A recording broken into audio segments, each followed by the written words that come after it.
காவிரி விவகாரத்துல அனைத்து கட்சி கூட்டத்தை தொடர்ச்சியா எல்லா கட்சிகளும் கேட்கறீங்க, ஏன் கூட்ட மாட்டாங்க? அது நீங்க முதலமைச்சர் தான் கேட்கணும். இன்னைக்கு நிர்மல்குமார் என்ன சொல்லியிருக்காருன்னா, சற்று முன்னாடி பேட்டி கொடுத்ததுல இது தமிழ்நாட்டில் இருக்கக்கூடிய கட்சிகளுக்கு தாவேகா அரசு உரிய தீர்வு எடுத்துடக்கூடாது அப்படிங்கிறத இங்க தமிழ்நாட்டுக்கு எல்லா கட்சியும் கவனமா இருக்காங்க அப்படின்னு ஒரு வார்த்தையை சொல்றாரு. தாவேகா அதுல அந்த அரசு பலனடைஞ்சிடக்கூடாதுன்ற மாதிரி நினைக்கிறாங்க எல்லா கட்சிகளும் அப்படின்னு சொல்றாரு.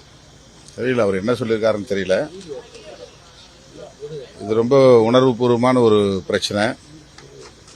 காவிரி நீர் சிக்கலை பயன்படுத்தி கர்நாடகாவில் தேர்தல் வரும்போதெல்லாம் அரசியல் செய்வது அவர்களின் வாடிக்கை. இன்னும் ஓராண்டுக்குள் கர்நாடகாவில் சட்டப்பேரவை தேர்தல் வர இருக்கிறது. ஓரிரு ஆண்டுகளுக்குள் 2028 தேர்தல் வர இருக்கிறது. ஆகவே அவர்கள் காவிரி சிக்கலை இன்னும் கூர்மைப்படுத்துவதற்குத்தான் வாய்ப்பு இருக்கிறது. இவ்வாறான நிலையில் இந்திய பிரதமரை தமிழ்நாடு அரசின் சார்பில் சந்திக்க வேண்டியது மிக மிக இன்றியமையாத ஒரு தேவையாக இருக்கிறது. அதற்கு முன்னதாக அனைத்து கட்சி கூட்டத்தையும் கூட்ட வேண்டும். ஆகவே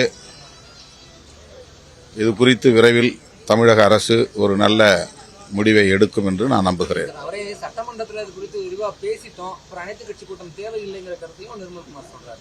அதுக்கு மேல அவர் தான் பதில் சொல்லணும். அதுக்கு மேல திருப்பியால நம்ம கருத்து சொல்ல இருக்கு. தொடர்ச்சியா இந்த அரசுடைய போக்கு ஒரு ஆளும் ஒன்றிய அரசு பாஜக அரசுக்கு சாதகமாக நீட் விவகாரமாக இதை வச்சுக்கிட்டு நீங்க அப்படி ஒரு முடிவுக்கு வர முடியாது.